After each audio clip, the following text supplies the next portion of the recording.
I think so. I'm gonna play a game. All right. I'm gonna play a game. So the first thing that come to your mind, I'm gonna start. I'm gonna start with you, Chen. Okay. Food is medicine. Food is medicine. Food is medicine. Yeah, that was just in my mind too. We both said it. We should say it at the same time. That's not how the game works. But okay, it can't be the same answer. Let's go my next answer. Come up with your own. Food. Okay. Food is, and it can't be the same answer. Okay, love. Food is love. Yes, that's how you tell me she loved me. Food is. My answer is food is everything. Oh, snap. This man looked into my soul. This man said food is everything. Food is everything. And because food can take on the shape of everything, it's hard. Maybe look at his girl. I'm trying. Girl, you look like a whole meal. I'm trying to get to my point. Because food is everything, it's hard to view it in its rightful place in the health way. Because for some people, as you say, food is love. Hey, if you want to tell me that you love me or you show me that you love me, you take me out to eat. Hey. You cook for me. You cook for me. Yeah. And things like that. Even going back to the old days, as people give testament of, the man work all day, but when he comes home, he makes sure he got the big piece of chicken, as they use it metaphorically, and things of that nature. Yeah. Because food can be everything. It's hard to, in my opinion, reprogram it to its rightful place, which is fuel. Like me. Honestly, I think. Go ahead, Jen. What were you gonna say? Well, one, what do you mean everything? Like, because, okay, maybe I need like a better... Like, is it like a love interest? Is it like your God? Is it like your... I think it can literally... I don't know why everything just come to mind. Like, whatever I want food to represent to me, it can be that. So if I want it, so if I want it to mean... It's comforting. So if I want it to be comforting, if I'm depressed, it will be that. If it's a fun time. I want it to be that. If it's just something to do. I need it to be that. I see what so you're saying. Food can be everything. Besides, it could just be like, oh, fuel. Like, okay, I'm using this to basically, to make me live longer and things like that. Go. But is fuel is right place? Because then you run into the problem. No. Okay, go ahead. No. You are 100% right. I'm just saying because I think. Because everything is obviously, like, not the quote-unquote correct answer. I see what you're saying. Like, it's kind of like... it's like, even though in its basic form, that's what it is. Yes. But with how we live life, with what it means culturally... Of course. It means family sometimes. You can't go in people's houses... And then not eat. You get what I'm saying? Yeah. Because... It's disrespectful if you don't eat. Exactly. Yeah. But I'm not hungry. I ate before I came. I already read today. Like, I don't need no more fuel. So basically, I'm not trying to say fuel as if I'm a car that need gasoline. Yeah. How can I view food as health in a category as health? When it's culturally, socially, mentally, you get what I'm saying? I see what you mean. So it's like, even though I do agree the healthcare field have made steps to correcting the false things that have been put out there by people that don't have the credentials, who don't have the time, who don't even have the degrees and the schooling, is it even something that can be corrected? Okay, you can't put it in just the box what of can health. be corrected? Your relationship with food? Because that's what I'm hearing. I'm hearing you're struggling with your relationship with food. That's what I'm hearing. But I would even go even a step further, because he's saying, like, can health industry, which primary focus is health, be able to help fix my relationship with food, where food is not just health. Yeah. In a healthy way. That's what dietitians do. But in a healthy way, it's also communion. Right. In a healthy way, it's also memories. We 100% agree with that. That's what dietitians also do. Do all dietitians, though? Because I feel like you're a special dietitian. No, I'm serious. I say that because a lot of medical people, if I talk to Jane, who grew up in a household where food wasn't a communal thing, where she grew up when she took food upstairs to her room and didn't eat with her. Didn't eat with the family. You're absolutely right. She might not understand why when I come home, right, I want to eat with my wife. Yeah, absolutely and right. what my wife is eating can't be different from what I'm eating. Right. If I'm on this journey and my wife is not on this journey, yeah, how can I continue this? You're absolutely right. But it's the same thing like saying, I went to this doctor to fix my toe. Why doesn't this doctor know how to fix my head? Right? Because there's different facets of health. So you go to different, the doctor is just a very umbrella term, right? It's a level of academic achievement. There are tons of different types of doctors. Even for your eyes, there's 2 separate sets of schooling just for your eyes, right? Optometry and ophthalmology, right? So with nutrition, there's also subspecialties in nutrition. Like I did bariatrics, I did long-term care. I'm not talking about the relationship of food with my senior citizens 95 years and older, right? Our conversations and how I treat them is extremely different based on who they are and where they're going, right? They have a handful of years, if so much, and we're looking at quality of life in their aspect. You're pretty young, you're fairly healthy, I'm still hearing you're struggling with your relationship with food.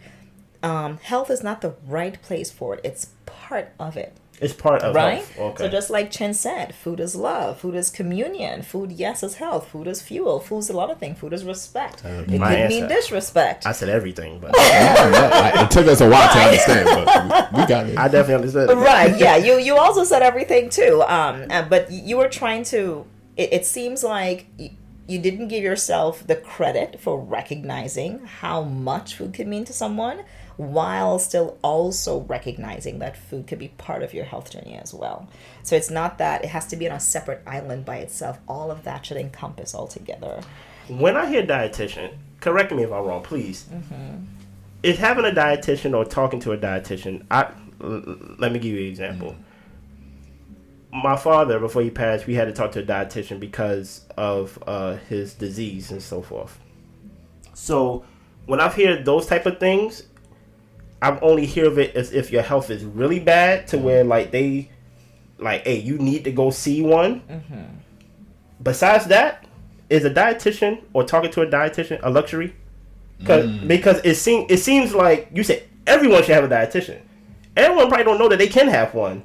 Everybody probably can't afford one. Right. So even saying that, even the people that need it the most. So is it a luxury type of thing? Because when I hear even though they are in the hospital, the same hospital that I go get a checkout in sometimes, I'm just thinking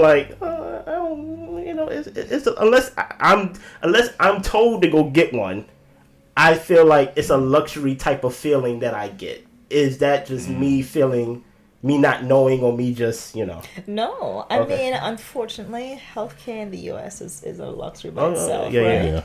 And getting the right type of care you need when you need it and having it convenient to you is absolutely a luxury. Now, if you ask me, aside from the politics and all of that, we all, just like basic human rights, we should be allowed to have access to these services.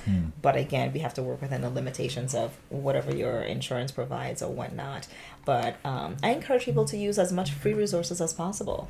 So there are some very cost-friendly, free, resources that you can find on Eventbrite. There's a bunch of dietitians that do just free intro classes to diabetes, learning what it is, how to manage it.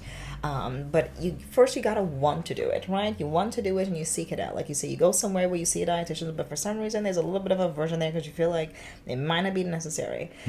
Dietetics is a specialty where, not a specialty, but it's an area of healthcare where there are some of us, just like with doctors again, were specifically place in an area where you need our expertise to help to manage your health. Like persons who might have damaged kidneys and need to be on dialysis. Every time they go for dialysis, they have a dietitian with them, educating them on stuff, right? Without that dietitian, that's going to be real tough to get through. Probably gonna die. Exactly. Right. Yeah, those day-to-day decisions, right. So the doctor has their role, the nurses have, everyone has their role. So again, like Chin was saying, different types of dietitians. In the ICU, there are dietitians there who they're really, really good at making sure you don't die while you're intubated because they're calculating the chemistry of your TPN, right? TPN for people that don't know. Oh, yes, TPN. total parental nutrition. just set her up. I was being nice the whole time. I had a little bit of a glimpse there because it's not something I do day to day, but it's total parental nutrition. So that means they're calculating you're being fed your nutrition through your bloodstream directly because you're intubated, you're unconscious while you're recovering from some type of major injury or assault to your health in some type of way. Shout out to my Jehovah's Witnesses. You can't do that. So mean. But there are different types of dietitians. So like Chin was also saying, even with the counselors, the outpatient dietitians that do these relationship with food or behavior management, that type of repair, that type of involvement. Maybe you do want to find someone who is within your culture, so they recognize you might have those shared experiences, and so there are dietitians who are like the Latina dietitian who might say, I focus on helping people within the Latina community, the Latinx community, the ones who are either West African based or specific to an African country or specific to an African tribe or something like that. I wouldn't say I'm generally specific with West Indian people or Trini people or anything. I think right now I'm pretty flexible. Like I feel like I can work with almost anyone because I like people to teach me who they are and where they're coming from. And I like to ask a lot of questions. And I just kind of take you from there. And we just kind of make small steps toward better. I'm not going to tell you have to eat doubles and roti on the weekend. Or my kind of food. Or stop eating like I did a video the other day on TikTok some weeks ago. There was a lady talking about her mopani worms and how she likes to eat her mopani worms. So there's a lot of countries in Africa and in Asia where they eat bugs, and it's not that much of a foreign concept. It is a source of food. It was a living animal once. We eat beef and fish and crabs and whatever. That was a living animal once, but for us it's strange because it's not that common here. So my response was like, I don't care where you get your protein from, as long as it's protein. Like, it's always going to tie down to are the proportions in favor of your health? Is the content in favor of your health? Is it doing any harm? And if not, then what are we stopping it for? If it's lending some other type of benefit, so psychological benefit, you're doing it just because, and you enjoy that, your mom made it this way, that's fine with me. And those things cultivate that positive relationship with food. I think what the nutritional world needs is like an evolution where the mental health world has gone to. Because you're the first person who ever said that you need to see a dietitian. I'm like, for what? I eat my kale. You're like, I don't have diabetes.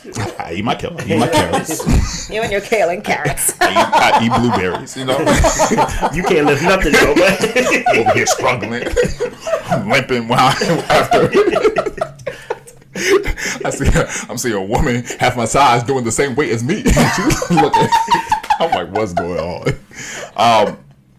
But I think 10 years ago, it was a luxury to get a therapist. Like, having a therapist, either you was off the deep or you just had money. And now we pushing therapy so hard, like everybody should go see. You almost not normal if you never been to therapy. Even self-help people who are motivated to say, "You're not depressed, you're not this," are now saying, "You should see a therapist." And I feel like if more people, even people who were given advice about health, said, "Hey, go see a dietitian," I feel like that would help correct a lot of the misinformation that's out there. And I wish. Because I don't think people know to go see a dietitian. Like, even what questions, what am I going to even ask a dietitian? But that's the thing. That's not your burden. You just go. I don't know. We will do all the investigating. No question. Right, which is very different from what we do because it's how their care is set up. Their care is primarily set up to when you do your primary care annual appointment. Yeah. Are there any symptoms that show you are dying now? There's no major red flags right now. The orange and yellow flags, they're not really that concerned about in the moment. So if you don't have those big flashing red lights, they're not really diving into that so much. Because they look for symptoms that could possibly lead to something else. But when you come to us, red, yellow, the whole rainbow, we're checking all the flags. Go see your dietitian and then report back if this is true. Because I think there is a big disbelief. Because like people go see their doctors, it's a big or they go see their dentist. They go see all these people, and unless something is wrong, they don't tell you anything. I don't see There's how no education in our healthcare. I don't see how food is so important in everybody's lives in so many ways, but the disconnect to like, hey, since food is so important, why don't you go see the food doctor? You know what I'm saying? Like preaching to the choir. And before they go see the food doctor, they go see a GI specialist. like I got stomach issues. What's going on with my gut? Right, and the GI can't help you unless you have symptoms. Right? Yeah, and they can't help you unless they have symptoms. And so it seems like it's already too late at that point. And so it's sad that we don't have this. I mean, hopefully, you're doing the good work on TikTok. That's on TikTok. She be doing little dances, doing little this. My dances aren't appropriate for TikTok. Carnival weekend. But yeah, so I wish there was a movement where people would be saying, go see a dietitian. Right. Because I did not know that information. I think I'm pretty health conscious, and you were the first person to ever say you should go see a dietitian. I think the biggest reason why we don't see that push yet, I'm hopeful that it'll happen in my lifetime, is because there's so much easy money to be made by the stragglers and the scammers, because everyone, I think to some degree, everyone recognizes that food is important, right? Yeah. How many times a day do you eat compared to how many times a day do you exercise? Compared to how many times a day do you do any type of blood test? How much emotions I got that day. Or exam, right? But eating is one of the single behavior that you do repeatedly throughout the day and every single day. Like, you're not going to go a whole day without eating, even if you were fasting, right? So it does have a profound impact on your health. But because we all know that deep down inside, if we don't know a dietitian, especially if it's a luxury, we don't have that easy access to it, but some Harry Barry down the street pulls some product out of the trunk of his car and look at you and see, you complaining about your weight, and like, you know what, this product's going to get you there in 2 weeks. Naturally, you're going to be more curious about this option and just going that way. Yeah. So I think that it's just a place where there's so much room, because think about compared to other areas of health. You're not going to find like a sidewalk bootleg brain surgeon, right? Like, how many people can pose as a brain surgeon or pose as a cardiologist? But you can pose as a nutritionist, and you can just make some recommendations. You can Google a meal plan. You can come up with a product. No, that's a fact. Most social media people who are I guess workout influencers. That too. They all had nutritional plans for you. Right, and they're not even legally allowed to do that in most cases. And even certified personal trainers. Not everybody that works out is a certified personal trainer. Not just because he looked like he got some kind of muscle somewhere, don't mean he knows how to work with someone else, helping them to get to his level. He knows his body. Are you even a trainer? I don't know. No, I'm not. But because we can see it, it's easily someone like, oh, I see you, I want to look like you, and help me get like you, and which is something I used to get when I was in the gym full time. I'm like, well, I can't have you look like me. This is me and my body. I can help you do what you can do with your body, but I can't help you look like me. I don't think we're gonna get there. I'm hopeful that we'll get there in my lifetime. Yeah. The reason why I'm thinking about therapy, the reason why like therapy just became like, for one, it got bad, like how people's mental health was. It got bad, and then eventually people started going to therapy. People started, they go to therapy, things like that. I don't know. People, unfortunately, I feel like the tendency that people have is that they wait till it's too late. They wait until they're diabetic. They wait until they have these preventable diseases. And some of these diseases are not curable. You get what I'm saying? So there's no, unless, and of course people always, you freaking preach prevent. I have a lady that I know who's a doctor that's not your mom, Chen. And she said, listen, prevent is the best cure for anything. Like if you do things to prevent it. And people always have the things like, oh, it's not gonna happen to me, or I cross that bridge once I get there. And I'm like, I don't know if there is a happy medium of people be like, you know what, I need to see my dietitian today. Something happened with therapy. I really can't pinpoint it when, to where people didn't get to the end of where they ended their lives, or like they ended up other people's lives, or there was a happy medium that they was like, you know what, I need to talk to somebody. But I don't know how to identify that happy medium with dietitian or with your nutrition at that before it's too late, before they say, hey, with your dialysis, we gonna have a dietitian with you.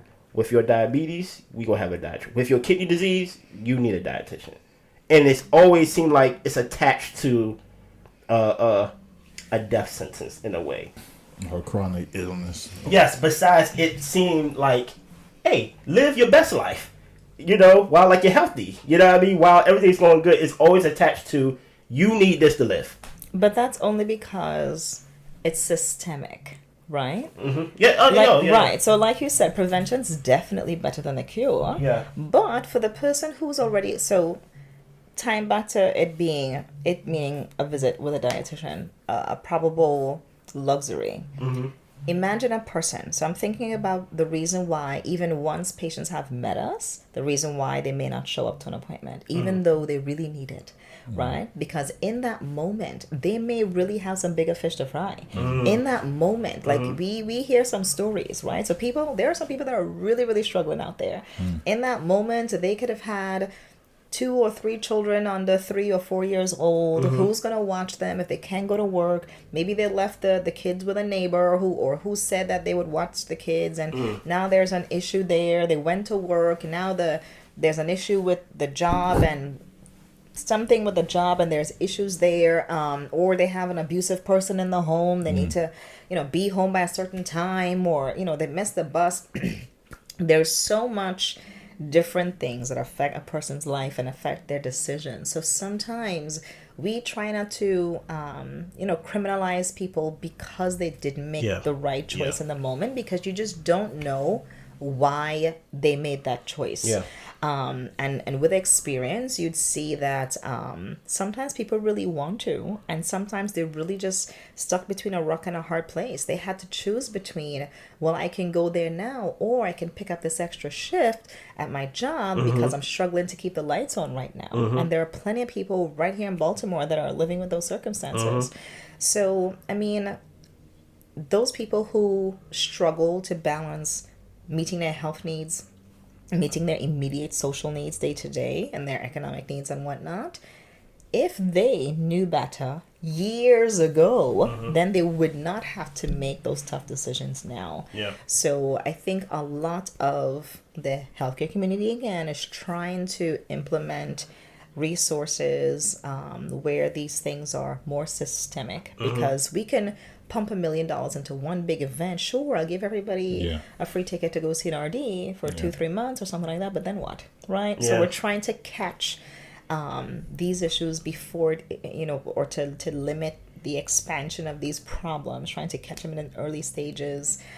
So even with schools so there's programs like the CACFP, that's a child and adult care nutrition programs, where dietitians aren't necessarily doing nutrition education there, but there is a dietitian behind the scenes that's working with those younger educators that are teaching children how to identify food on the plate and talking about food and learning about fruits and vegetables or proteins and grains, and have children talk about what foods mean to them, because you have a classroom with a diverse amount of children from diverse backgrounds or ages or ethnic groups or whatnot.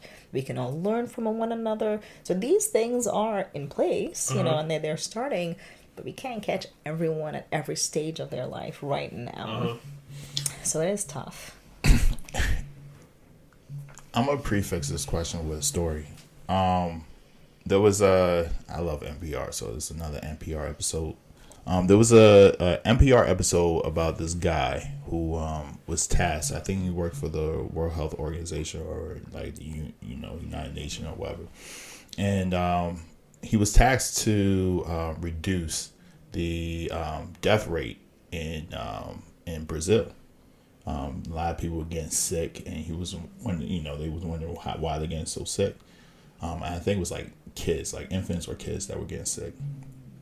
And they tried a bunch of things like teaching people how to do things. Maybe having like a 20-step program of how to like clean around your house, because they thought it was like infectious diseases. And all they did at the end was give them soap and had like a 3-step thing to show them what to do, like washing hands prior to eating and washing hands after you use the bathroom. And apparently that like reduced the death rate by a lot.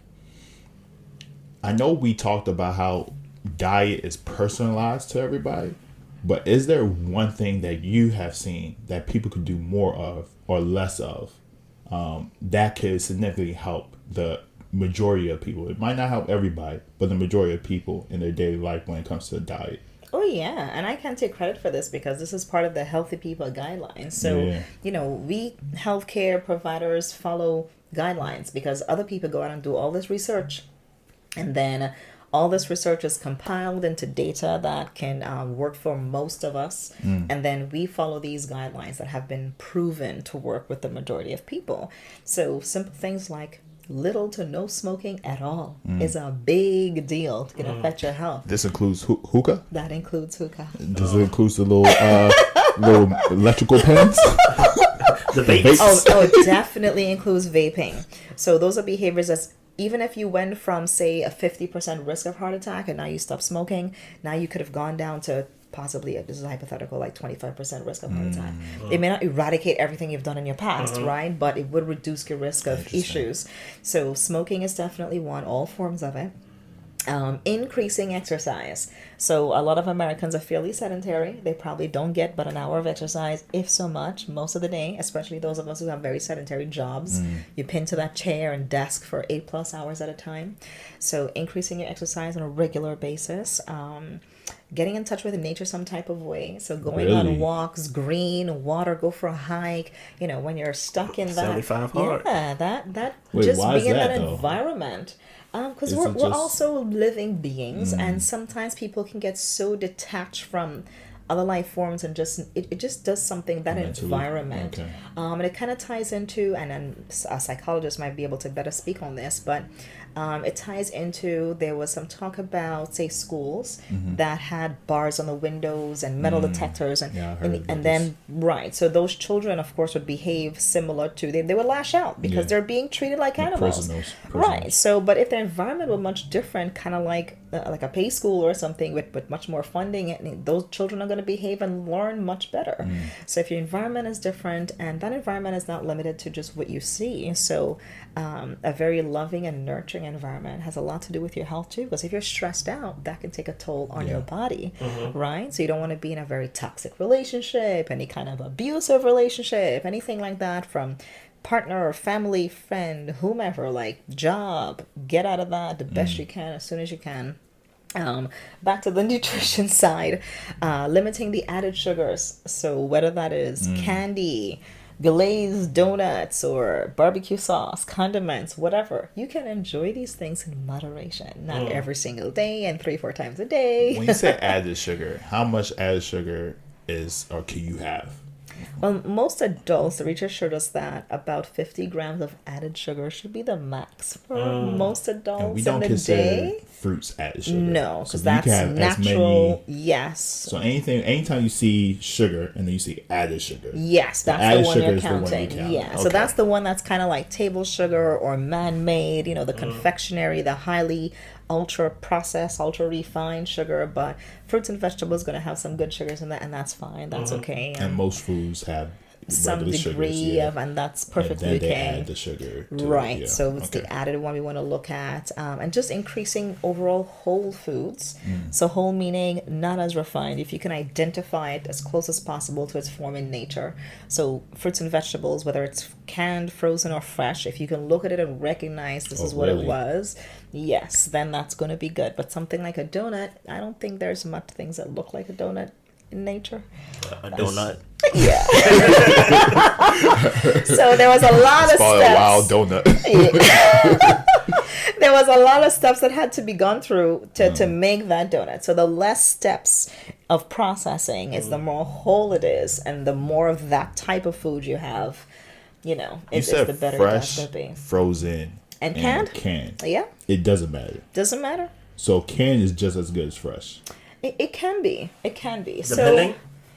So it can be. So fresh foods usually, fresh and frozen foods are about the same for nutrition content. Wow. So you may have heard something about frozen foods. They kind of peaked at they're picked and reaped at the peak of their nutrition, and then they're flash frozen, so there's no degradation once it's frozen. But something that's fresh, if you just have it 3-4 weeks out, it's going to start to degrade. But the rate at which it's degrading is not significant to impact. Like, that apple has been there 2 weeks, it no longer has nutritional value. It's not that serious. Okay. It may not taste as great, but there's still adequate nutritional value there for your fresh foods. Canned foods are also preserved, and they're preserved in different ways. Some foods are preserved with vinegar, some with sugar. So that will be like your fruits and syrup type of deal. Okay. Salt can be also a preservative. So some foods might have, some canned foods might have extra salt compared to its fresh counterpart or its frozen counterpart. And someone who might need to limit their sodium or salt would be like a person with hypertension or something.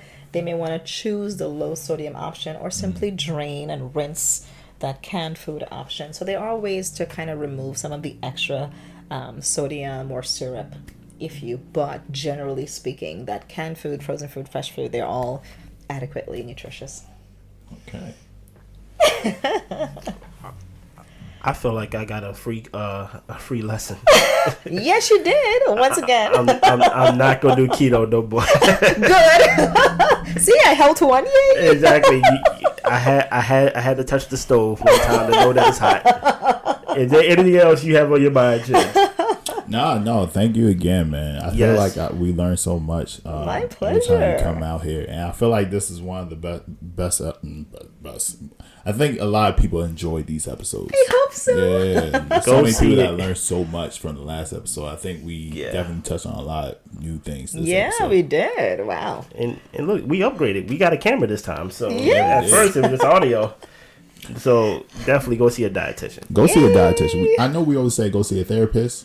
Go see a therapist. Okay. But also go see a dietitian. Yes. At least consult a dietitian. Yeah. Yeah. And get a CMP. Right? That's right. CMP blood work. Yeah. Yeah. He said it all. Y'all enjoy the rest of y'all week, man. Blessings. Bye.